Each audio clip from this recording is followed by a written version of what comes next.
Welcome back, friends. Yes, Sarah and I greatly rely on the help of our Lord with our shows. Yes. So she mentioned like the guardian angel, and there was that statement about the value of the soul, right? That we don't really realize, but the devil does. So here, what does Augustine have to say? The loss of a single soul is worth more than that of 1,000 bodies. The death of a soul, then, is more to be feared and despised, inasmuch as the soul is nobler and more precious than the body.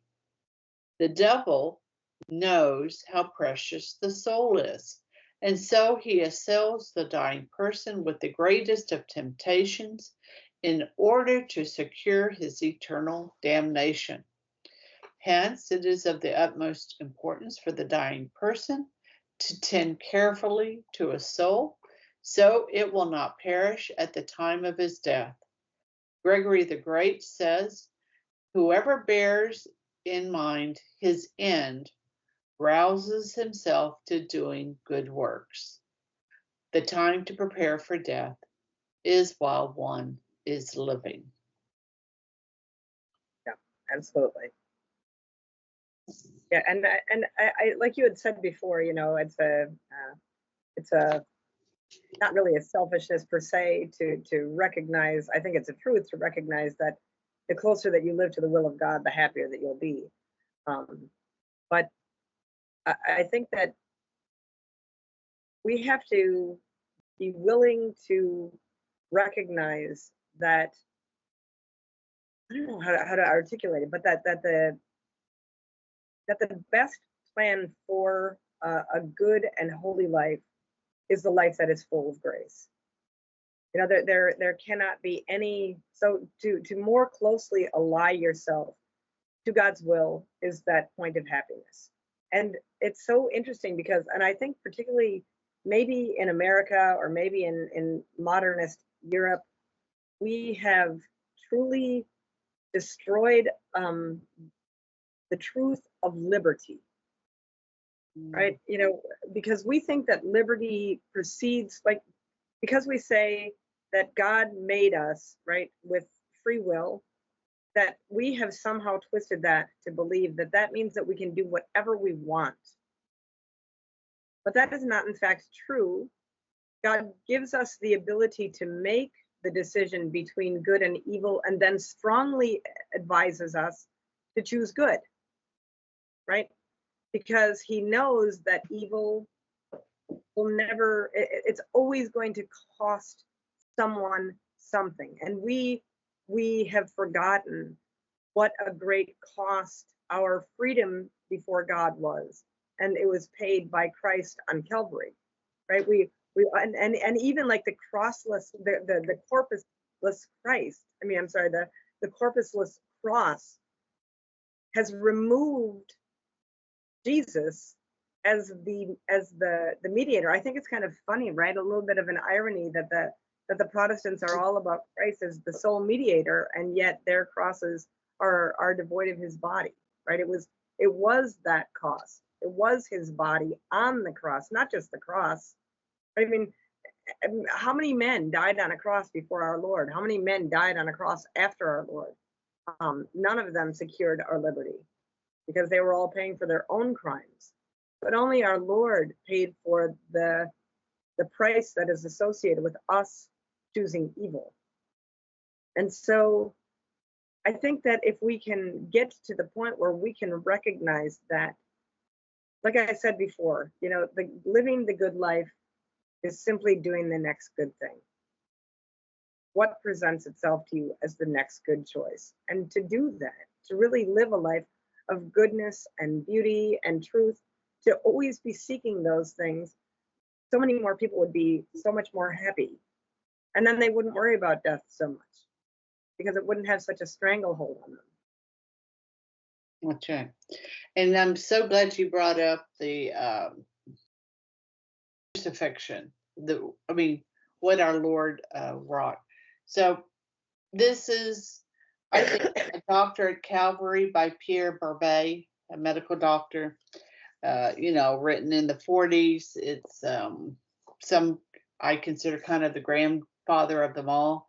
There's, of course, new research. The Shroud is the most studied article, bar none, that we have. But Ted and I went through this, and we just read it, and it is just it stands the test of time. It stands the test of reading time and time again. So what are we reading? We're reading what it cost to save our soul, and we read the manner of suffering.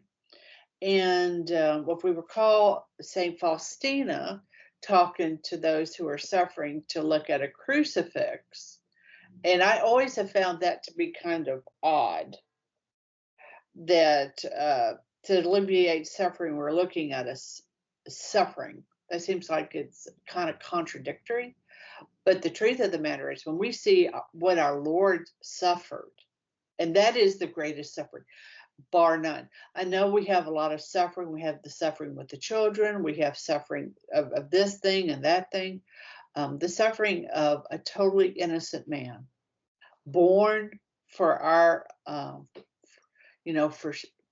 for others. That's kind of the greatest suffering there.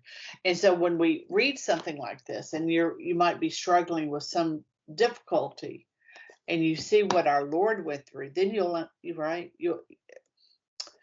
have a support. It's a Right. support, and it goes back to that catechesis, right? Right. The catechesis we were talking about, that the Council of Constance wanted. Right. I think that it's perspective. It puts things in a right order for people, and that I do think that is helpful, right?